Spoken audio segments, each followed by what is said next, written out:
Jake Morrison walked through the main tunnel of Haven's End Colony, checking his daily reports on a small tablet. The underground hallway stretched for miles in both directions, lined with doors leading to homes, shops, and offices. Soft lights, built into the ceiling, made everything look warm and welcoming, even though they were 50 feet below the planet's surface.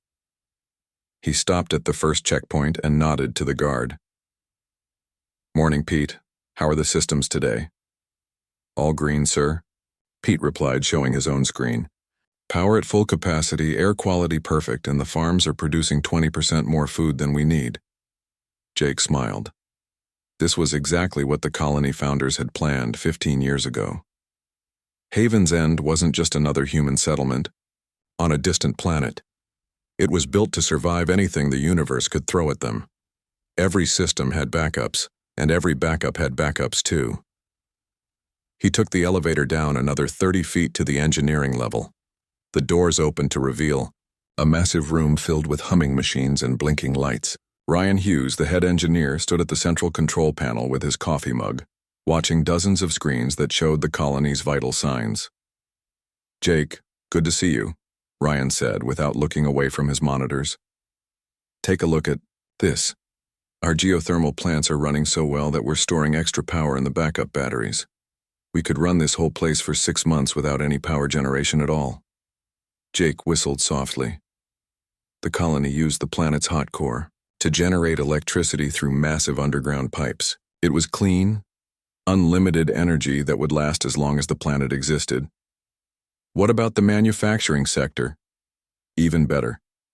Our 3D printers and assembly lines can make everything from computer chips to medical supplies.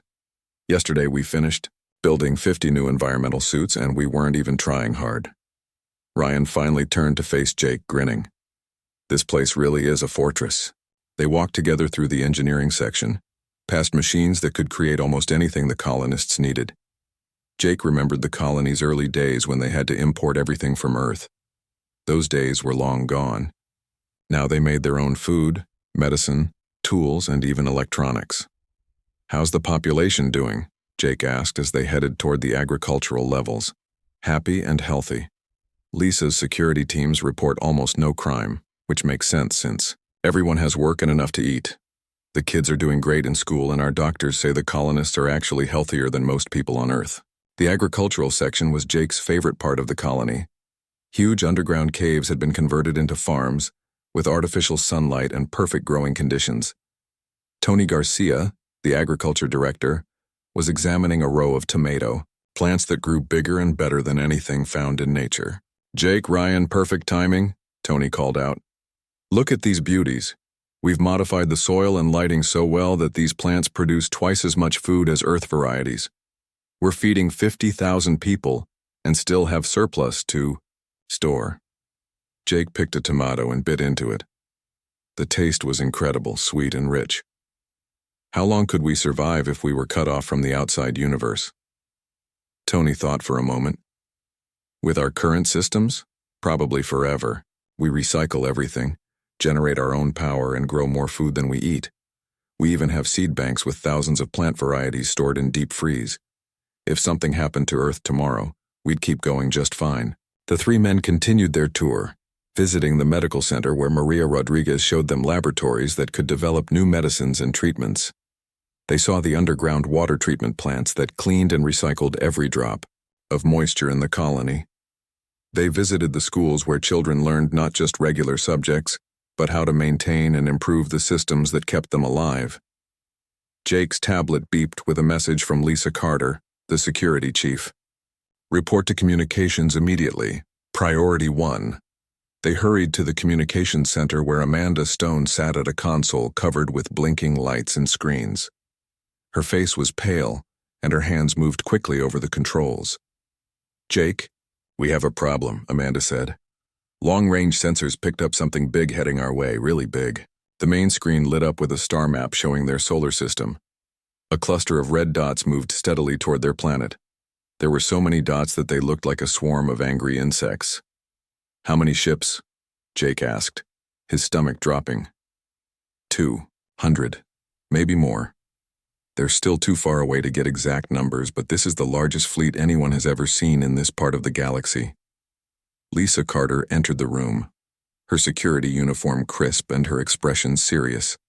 She had been a Special Forces soldier before coming to Haven's End, and Jake could see her military training taking over. "I've put all security teams on alert," Lisa reported. "But Jake, we need to talk about our options. This doesn't look like a friendly visit." Amanda worked at her console trying to establish contact with the approaching ships. After several minutes, she managed to connect. The main screen flickered and showed an alien face unlike anything the humans had seen before. The creature had gray skin, large black eyes, and a mouth full of sharp teeth.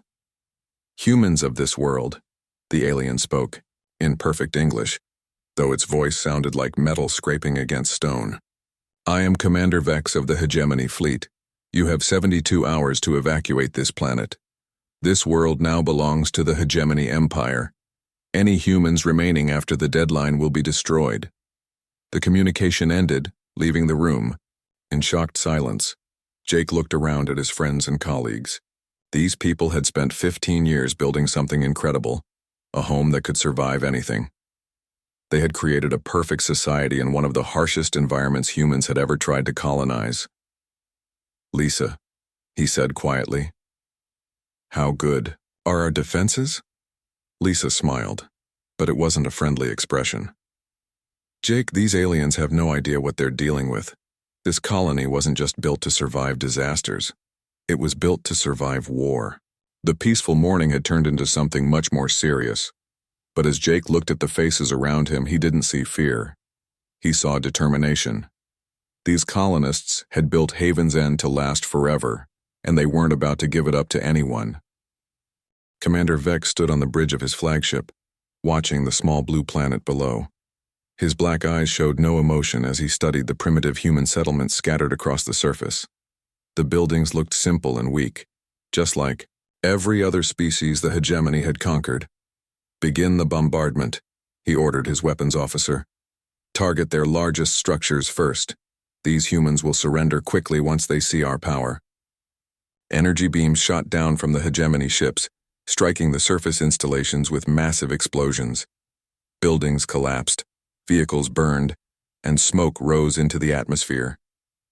The alien crew watched with satisfaction as what they thought was the human colony was destroyed piece by piece. Deep underground, Jake Morrison felt the vibrations from the bombardment through the solid rock above them. He stood in the colony's command center, surrounded by screens showing the destruction happening on the surface. But unlike what Commander Vex expected, Jake was smiling. "They're hitting all the decoy buildings," he said to Lisa Carter, who stood beside him watching the tactical displays. "Every single target they've chosen is exactly what we wanted them to hit." Lisa nodded, her fingers dancing over her control panel. The old mining facilities, the abandoned storage buildings, and the fake residential areas. "We moved everything. Important underground years ago. But we left those structures up there to fool anyone who might attack us." Alex Bennett, the military systems specialist, joined them at the main display. He had been a weapons expert in the Earth military before coming to Haven's End, and his knowledge was about to prove very valuable. "The bombardment is actually helping us," Alex explained. "Every energy blast they fire gives our sensors more information about their weapons and shield frequencies. Our computers are analyzing everything and finding weaknesses we can exploit." On the surface, the bombardment continued for 6 hours. The hegemony destroyed every visible human structure, turning the colony sites into smoking craters. "Commander," Vex was pleased with the easy victory. These humans were even weaker than his intelligence reports had suggested. "Prepare landing forces," he commanded. "Send down 5,000 troops to secure the planet and collect any surviving humans for interrogation." The alien soldiers descended in transport ships, expecting to find scattered survivors hiding in caves and ruins. Instead, they found something completely different. As soon as the first transport touched down, it disappeared in a massive explosion. "What happened?" Commander Vex demanded from his ship. "Unknown, sir. The transport just exploded. No warning, no visible weapons fire." More transports landed and more explosions followed. The few ships that managed to unload their troops found themselves under attack from enemies they couldn't see. Energy blasts came from hidden positions in the rocks, and alien soldiers fell without ever seeing their attackers. In the underground command center, Lisa coordinated the defense with military precision. Team Alpha, target the soldiers near Crater 5. Team Beta, hit the transport trying to land at the old mining site. Remember, stay mobile and don't let them track your positions. The colony's defenders moved through hidden tunnels that connected to carefully concealed surface exits. They would emerge, fire their weapons, and disappear back underground before the aliens could respond. The hegemony troops found themselves fighting ghosts. Nick Thompson, the mining operations chief, had spent years digging tunnels throughout the surrounding mountains. What the aliens thought was solid rock was actually honeycombed with passages that let the humans move anywhere without being detected. The tunnel network is working perfectly, Nick reported to Jake. Our people can pop up anywhere within 50 miles of the main colony, hit the aliens, and be back underground in minutes. Maria Rodriguez worked in her medical center, treating the few colonists who had been injured in the fighting. But she was also doing something else. Her laboratories were analyzing samples of alien equipment and biological material that the fighters had brought back from the surface. Jake, you need to see this, Maria called from her lab. I've been studying the alien technology, and it's not as advanced as they want us to think. Their weapons are powerful but crude. Their armor has obvious weak spots. And their biology is actually quite fragile compared to humans. The fighting continued for days. The hegemony kept sending more troops to the surface, but they kept disappearing or being destroyed by invisible enemies. Commander Vex grew increasingly frustrated as his casualty reports piled up. How can these primitive humans be defeating our soldiers? He demanded of his advisors. Sir, it appears they have extensive underground facilities. Our sensors show massive tunnel systems beneath the surface. The humans are using them to move around without being seen. Kate Wilson, the environmental systems manager, monitored the planet's weather from the underground control center. She had an idea that made Jake grin when she explained it. There's a major storm system moving in from the west, Kate said, pointing to her weather displays. If we time our attacks right, we can use the storm to hide our movements. The aliens won't be able to use their sensors effectively, but we know this terrain perfectly. When the storm hit, the human attacks intensified. Rain and wind made it impossible for the hegemony forces to see more than a few feet in any direction, but the colonists emerged from hidden entrances all around them. Alien soldiers found themselves surrounded and outgunned by enemies who knew exactly where to strike. Ryan Hughes worked with his engineering teams to modify the colony's manufacturing systems. Instead of making tools and household items, the machines now produced weapons and military equipment designed specifically to fight the hegemony forces. We're building armor-piercing rounds that can cut through their personal shields, Ryan explained to the command team, and explosive charges that can disable their vehicles. Every piece of alien equipment we've captured has been studied and countered. By the end of the week, Commander Vex had lost nearly half of his ground forces. The humans hadn't just survived his bombardment and invasion, they had turned it into a devastating defeat for the hegemony. His simple conquest had become a nightmare. Sir, his communications officer reported, we're receiving surrender requests from our ground forces. They're asking to be evacuated immediately. Commander Vex stared at the planet below, his confidence shattered. These humans were supposed to be easy prey, a minor species that would collapse at the first sign of superior force. Instead, they had revealed themselves to be far more dangerous than any enemy the hegemony had ever faced. In the underground command center, Jake looked at his people with pride. They had built something incredible, and now they were proving that it could defend itself against any threat. The aliens had made their worst mistake when they chose to attack Haven's End. Commander Vex paced across his ship's bridge, his claws clicking on the metal floor. The reports from his ground commanders painted a picture he refused to believe. In 3 weeks of fighting, the hegemony had lost over 10,000 soldiers, to an enemy they still couldn't properly see or understand. These humans are impossible, his tactical officer reported, fear clear in his voice. They appear from nowhere, strike our forces, then vanish underground. Our weapons can't penetrate deep enough to reach their tunnels. And every time we send troops into the cave systems, they never come back out. Vex slammed his fist on the command console. Then we will starve them out, place a complete blockade around this planet. Nothing gets in or out. When their supplies run low, they will surrender. Deep beneath the planet's surface, Jake Morrison sat in a meeting with his department heads. The main conference room was carved from solid rock, but decorated to feel warm and comfortable. Maps and charts covered the walls, showing both the underground, colony and the surface battle zones. The aliens think they can starve us out, Jake said, sharing the intelligence reports Amanda Stone had gathered from intercepted communications. They don't understand what we built here. Tony Garcia laughed and shook his head. Starve us out? We produce more food than we can eat. Our recycling systems are so efficient that we waste almost nothing. We could feed twice as many people and still have surplus. Rachel Taylor, the logistics coordinator, pulled up her supply reports on the room's main screen. Our storage areas contain enough preserved food to last 5 years, and that's assuming we stopped all food production today. But we're actually producing more food now than when the siege started, because we've converted some unused areas into new growing spaces. Sam Parker, the tactical operations coordinator, pointed to the surface maps. The blockade is actually working in our favor. We've been using our hidden observation posts to study their ship movements and defensive patterns. Their fleet has some serious weaknesses we can exploit. Emma Davis, the intelligence officer, had been monitoring alien communications around the clock. I've been listening to their radio chatter. The crew morale is terrible. They expected a quick victory, and instead they're stuck in orbit around a planet that keeps hurting them. Some ships are reporting equipment failures and supply shortages. Lisa, Carter stood at the tactical display planning the next phase of their defense. It's time to show them what we can really do. Chris, how are the new weapons coming along? Chris Miller, who supervised the weapons manufacturing, grinned proudly. We've retooled half our production lines. Instead of making kitchen appliances and furniture, we're now producing military hardware.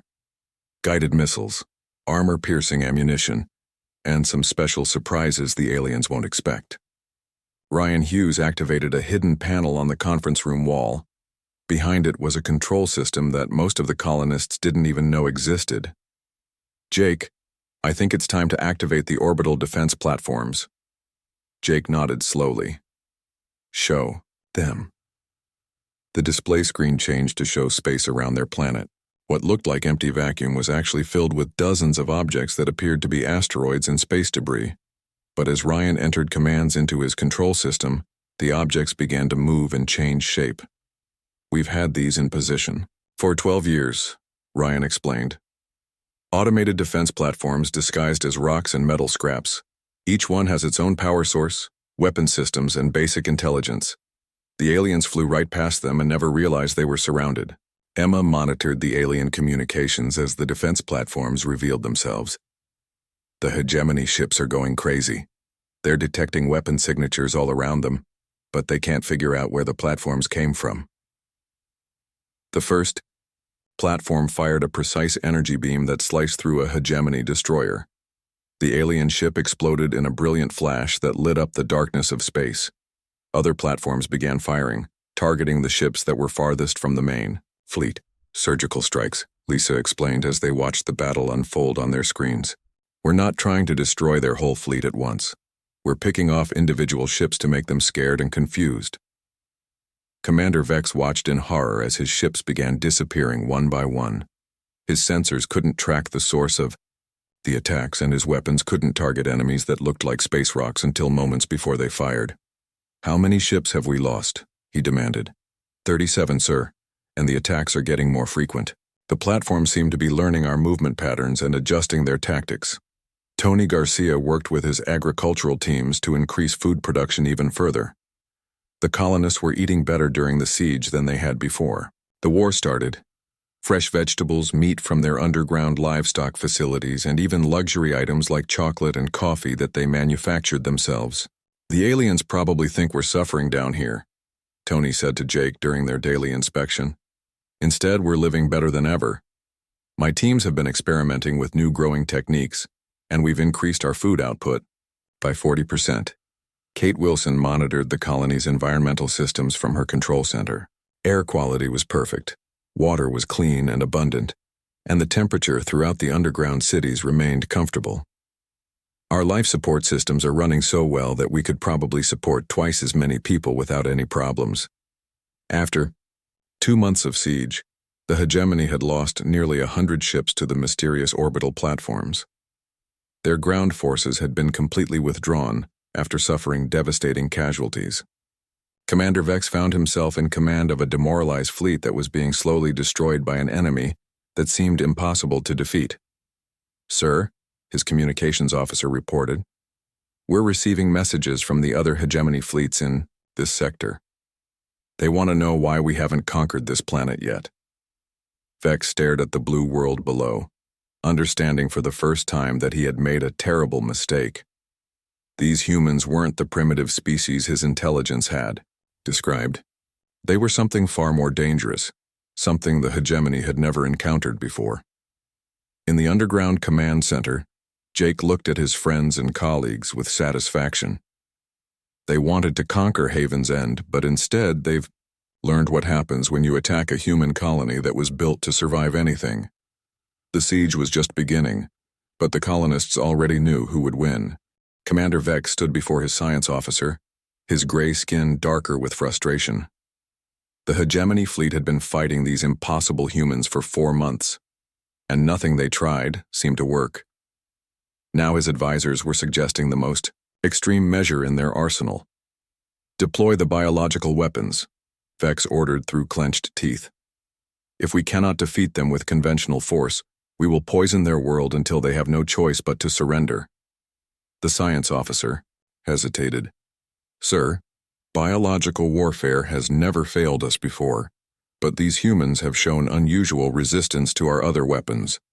"Do it," Vex snapped. "Release the plague virus into their atmosphere.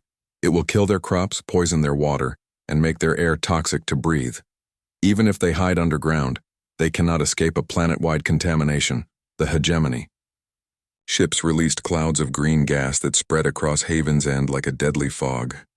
The virus was designed to destroy all biological life on a planet within weeks. It had worked on dozens of other worlds, forcing entire species to surrender rather than watch their home become uninhabitable. Deep in the colony's medical center, Maria Rodriguez watched her detection systems as the alien bioweapon settled across the surface. Alarms should have been blaring, but instead she was smiling as she studied the readings on her screens. "Danny, come look at this," she called to Danny Foster, the biodefense specialist who had joined her team when the war began. "They've just made another mistake." Danny examined the data, his eyes widening with excitement. "This virus is designed to attack carbon-based life forms, but it's incredibly simple, almost primitive. Our immune systems are already adapting to it." Jake Morrison arrived at the medical center with Lisa Carter and Ryan Hughes. They had rushed down when they heard about the biological attack, expecting to find their people fighting for their lives. Instead, they found Maria and her team working calmly at their laboratory stations. "How bad is it?" Jake asked, preparing for terrible news. Maria laughed, which was not the response anyone expected. "Jake, this isn't bad at all. It's a gift. The aliens just gave us samples of their biological technology and it's years behind what we can do." She led them to her main laboratory, where dozens of machines were analyzing the alien virus. "We've been preparing for biological warfare since the colony was founded. Our air filtration systems can remove any contaminant. Our medical labs can develop treatments for diseases we've never seen before. And our genetic research capabilities are apparently far more advanced than anything the hegemony has." Danny pulled up test results on his computer screen. "The virus affects hegemony biology much more severely than human biology. In fact, we've already modified it to target their specific genetic markers. We can turn their own weapon against them." Sophie Anderson, the advanced manufacturing engineer, entered the lab carrying a small device that looked like a spray bottle. "The new production line is ready. We can manufacture airborne treatments that will not only protect our people from their virus, but will also create problems for any aliens who try to land on our planet." Luke Martinez, the communications intelligence officer, had been monitoring alien transmissions from his station in the communications center. He contacted the medical team through the colony's internal network with important news. "Maria, you need to hear this." Luke's voice came through the speakers. "I've been listening to the hegemony medical officers talking to their command staff. They're reporting that the biological attack should have killed all humans on the planet within 2 weeks. They're planning to land and collect samples in 10 days. Grace Johnson, the psychological operations coordinator, joined the meeting via video link from her office. "This gives us a perfect opportunity. We can let them think their bioweapon worked, then surprise them when they come to investigate." Over the next week, the colony's manufacturing systems worked around the clock to produce new weapons and defensive systems. But these weren't ordinary military equipment. Using the knowledge gained from studying the alien virus, the humans created biological weapons specifically designed to affect hegemony physiology.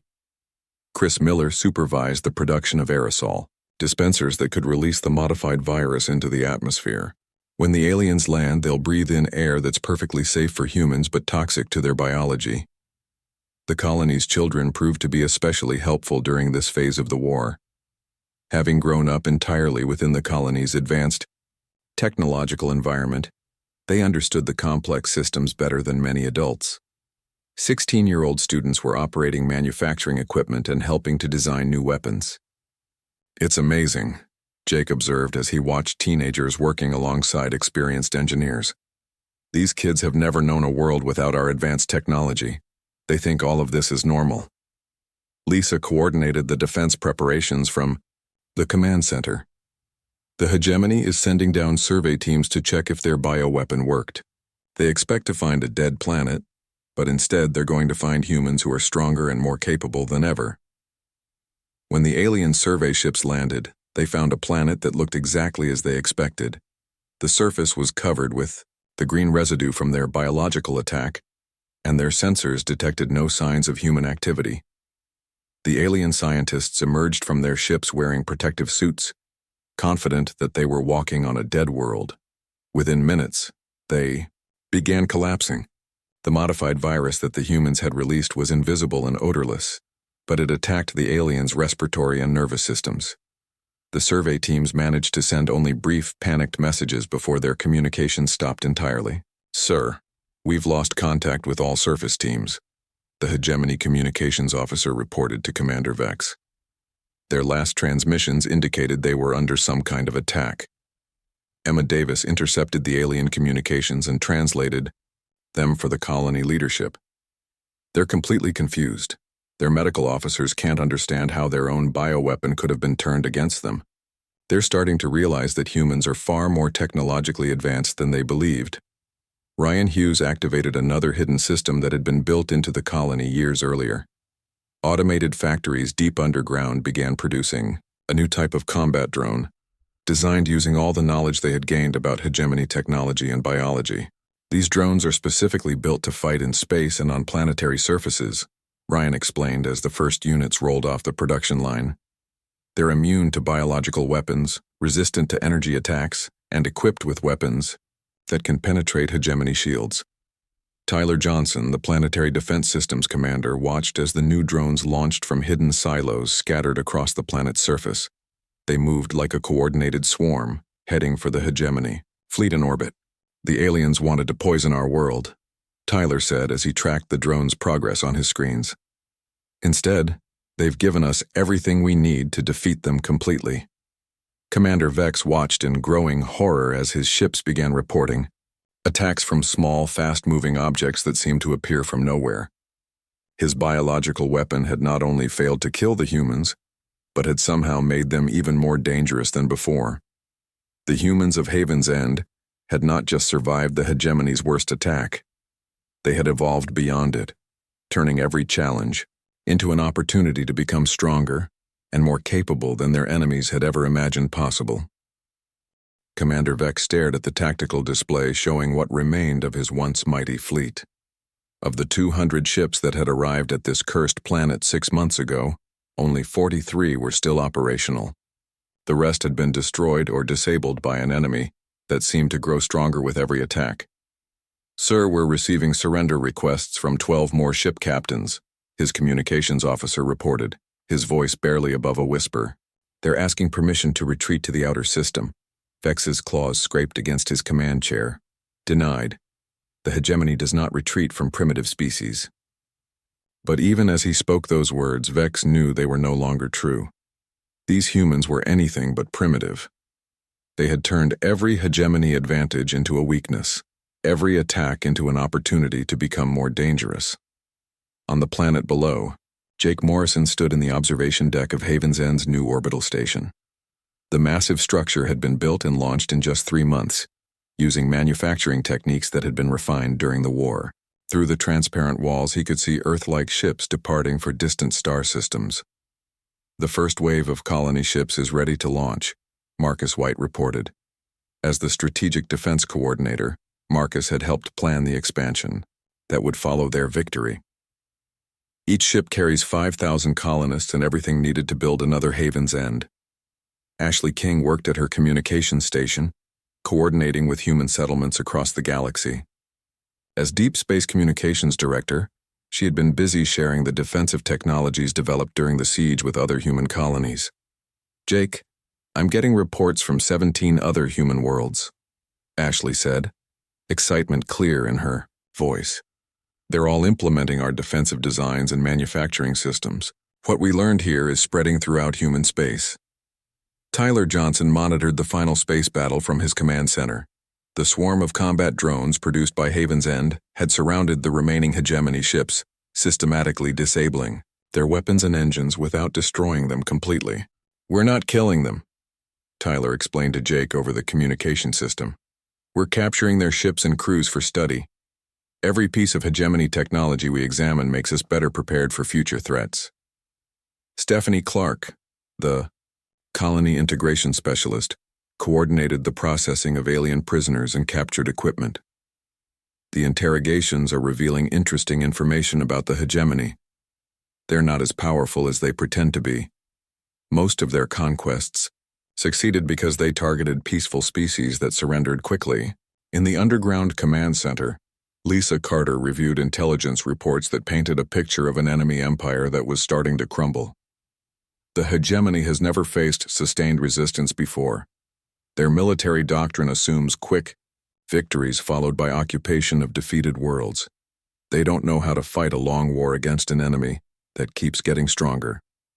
Amanda Stone had been monitoring communications across hegemony space, listening to reports from their other fleets and territories. "Lisa, you need to hear this. The hegemony high command is starting to panic. News of their defeat here is spreading to other conquered species, and some of them are beginning to rebel."